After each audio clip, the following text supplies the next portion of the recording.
శ్రీ యాగంటి ఉమామహేశ్వర స్వామి దేవాలయం లేదా యాగంటి ప్రసిద్ధ శైవ క్షేత్రం భారతదేశంలో ఆంధ్రప్రదేశ్ రాష్ట్రంలోని నంద్యాల జిల్లాలో శ్రీ బ్రహ్మంగారు నివసించిన బరగానపల్లె పట్టణానికి సమీపంలో ఉన్న పుణ్యక్షేత్రమే యాగంటి. క్షేత్రాల్లో యాగంటి ఒకటి. ఇక్కడ ప్రతిష్ఠించబడిన నంది విగ్రహం అంతకంతకు పెరుగుతూ ఉంటుంది.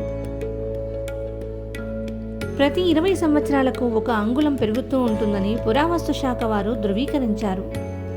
యాగంటి ఉమామహేశ్వర స్వామి ఆలయం బనగానపల్లె పట్టణానికి 14 కిలోమీటర్ల దూరంలో ఉన్న పాతపాడు అనే గ్రామం సమీపంలో నెలకొని ఉంది.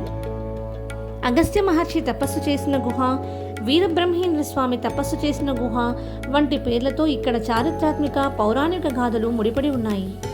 యాగంటి ఆలయంలోని నంది విగ్రహానికి యాగంటి బసవన్న అనే పేరు. కలియుగం అంతమయ్యే నాటికి యాగన్న బసవన్న లేచి రంకె వేస్తుందని శ్రీ శ్రీ పోతులూరి వీరబ్రహ్మేంద్ర స్వామి వారు కాలజ్ఞానంలో వర్ణించారు. శ్రీ అగస్త్య మహాముని శాపం వల్ల ఈ గ్రామంలో కాకులనేవి ఉండవు అని ప్రతీతి. యాగంటి దేవాలయం 15వ శతాబ్దంలో విజయనగర సామ్రాజ్య పాలకులు సంగమ వంశానికి చెందిన హరిహర బుక్కరాయలు చే నిర్మించబడిందని తెలుస్తోంది. స్థల పురాణానికి చెందిన ఒక కథ. ఆలయ ప్రాంగణంలో ఉన్న ఒక గుహలో తపస్సు చేస్తున్న శ్రీ అగస్త్య మహామునీశ్వరుడు ఇక్కడ వెంకటేశ్వర స్వామి వారికి ఆలయం నిర్మించాలని తలపెట్టారు. కానీ ప్రతిష్ఠించదలిచిన విగ్రహానికి కాలి బొటనవేలు గోరు విరిగిపోవడం వల్ల స్వామివారిని ప్రతిష్ఠించలేకపోయారు.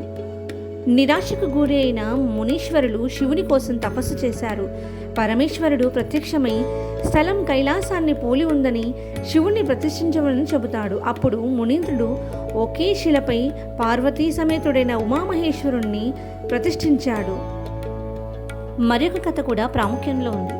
చిట్టెప్ప అనే శివభక్తుడు శివుని కొరకు తపస్సు చేశాడు. శివుడు ఒక పులిలాగా ఆయనను కనబడతాడు.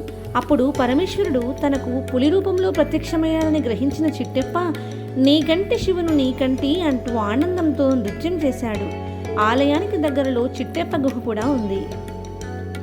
ఇది దేశంలో చాలా ప్రసిద్ధి చెందిన ఆలయం. భారతదేశానికి చెందిన గొప్ప రాజవంశీయుల చేత యాగంటి ఉమామహేశ్వరులు ఆలయం పోషించబడింది.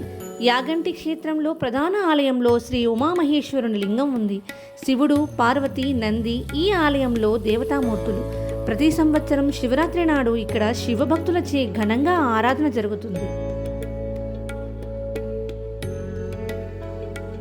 పుష్కరిణి నుండి ఆలయంలోకి వెళ్ళడానికి సోపాన మార్గం ఉంది. ప్రధాన గోపురం 5 అంతస్తులు కలిగి ఉంది. దీన్ని దాటగానే రంగమంటపం, ముఖమంటపం, అంతరాలం ఉన్నాయి. గర్భాలయంలో లింగ రూపంలో ఉమామహేశ్వర స్వామి రూపాలు కూడా ఉన్నాయి. యాగంటిలో సహజ సిద్ధంగా ఏర్పడిన కొండ గుహలు మనల్ని ఆశ్చర్యచకితులు చేస్తాయి. ఆలయానికి ఉత్తరాన శ్రీ అగస్త్య మహాముని గుహ, ఆలయం ముఖద్వారానికి ఉత్తరాన శ్రీ శ్రీ వెంకటేశ్వర స్వామి వారి గుహ, పుష్కరిణికి ఉత్తరాన శ్రీ శ్రీ పోతులూరి వీరబ్రహ్మేంద్ర స్వామి వారి గుహలు ఉన్నాయి. సంవత్సరం పొడవునా ప్రవహించే చిన్న నంది విగ్రహం నోటి నుండి ఆలయ ప్రాంగణంలో కోనేరులోకి చేరుతుంది. ఏ కాలంలోనైనా కోనేరులో నీరు ఒకే మట్టంలో ఉండటం ఇక్కడ విశేషం. ఈ కోనేరులో నీరు పుష్కరిణిని చేరుతుంది.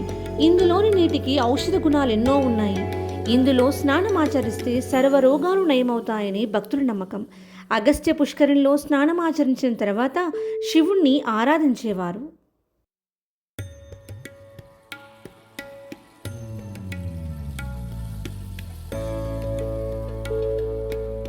శ్రీ శ్రీ వెంకటేశ్వర స్వామి వారి గుహ. శ్రీ వెంకటేశ్వర స్వామి విగ్రహం మొలిచే సమయంలో కాలి బొటనవేలు గోరు విరిగింది. ఈ విధమైన అసంపూర్ణ విగ్రహం పూజలందుకోకూడదు. అందువల్ల ఈ విగ్రహాన్ని ఈ గుహలో శ్రీ అగస్త్య మహర్షి ప్రతిష్ఠించాడు. ఈ విగ్రహం తిరుమల శ్రీ వెంకటేశ్వర స్వామి వారి ఆలయం నిర్మాణానికి ముందే ప్రతిష్ఠించబడింది. శ్రీ శ్రీ పోతులూరి వారి వీరబ్రహ్మేంద్ర స్వామి వారు తన కాలజ్ఞానంలో ఈ స్థలం తిరుపతికి ప్రత్యామ్నాయంగా మారుతుందని రాశారని చెబుతున్నారు. ఈ గుహలోకి వెళ్ళడానికి మెట్లు కొంత సౌకర్యంగా ఉంటాయి.